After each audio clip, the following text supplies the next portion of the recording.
The garbage disposal. Lily, no. Not, let's redirect you into a nap, huh? Actually, we're doing this new thing where we let her tell us when she wants to take a nap. It's called being your own nap captain. Come on, sweetie.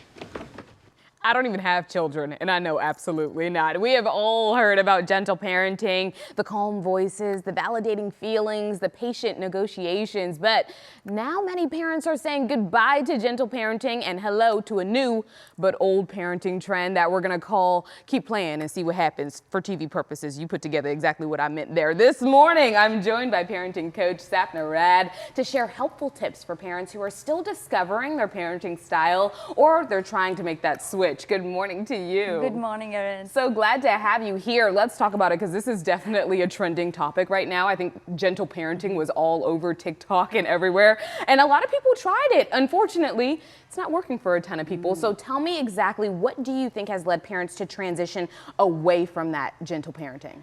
Gentle parenting is rooted in that connection with your child, emotional regulation, empathy. But the problem is it is sliding into permissive parenting now. Parents are confusing, or they thinking gentle parenting to mean you let the child do whatever they want, you don't get to say no, and you need to be calm all the time, and that's not sustainable.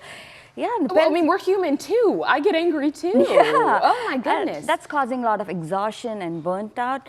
So they are like letting go of this method altogether. It sounds like you're just suppressing emotions for your child, which I think in turn would cause some almost resentment in a way if you let it go on too long. So there's many conversations about the benefits of gentle parenting or lack thereof, but at what point do you think, or what signs do you think parents should see, okay, where I need to make this switch and I need to do it now? Yeah, you need to take a deeper look. If you're not seeing any changes in the child's behavior, the parent is have started questioning their authority, they're feeling overwhelmed.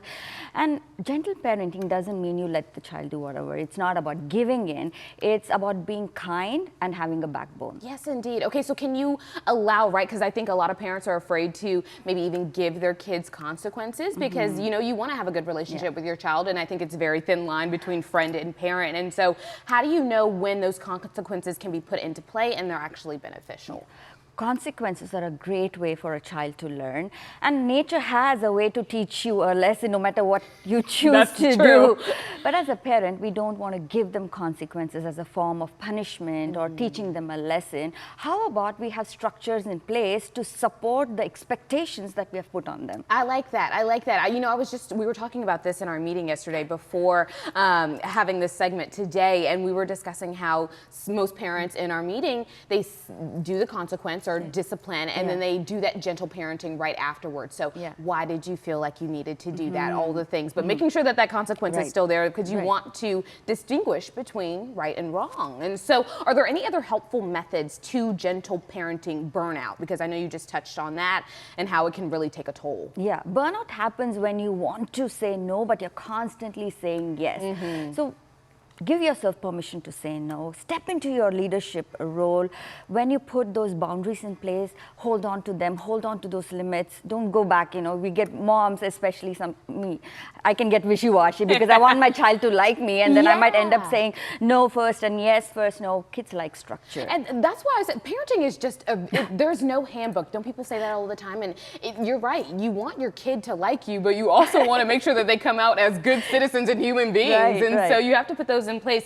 Any tips that someone can put into place right now today as far as if they're struggling with gentle parenting? Take a pause, attune with your child. Some children really thrive with autonomy, while some children need that structure, those boundaries, those rules to thrive. So really attune to your child. Yes, indeed. You know what I also heard is that if you give them autonomy, like choices, like, okay, you could either sweep this or you could take out the trash, you know, and it kind of gives them a choice in the matter, right? So I think that's helpful too. Thank you so much for being here this morning. You gave such good tips, especially avoiding that burnout. Tell me, where can people find you if they want to learn more?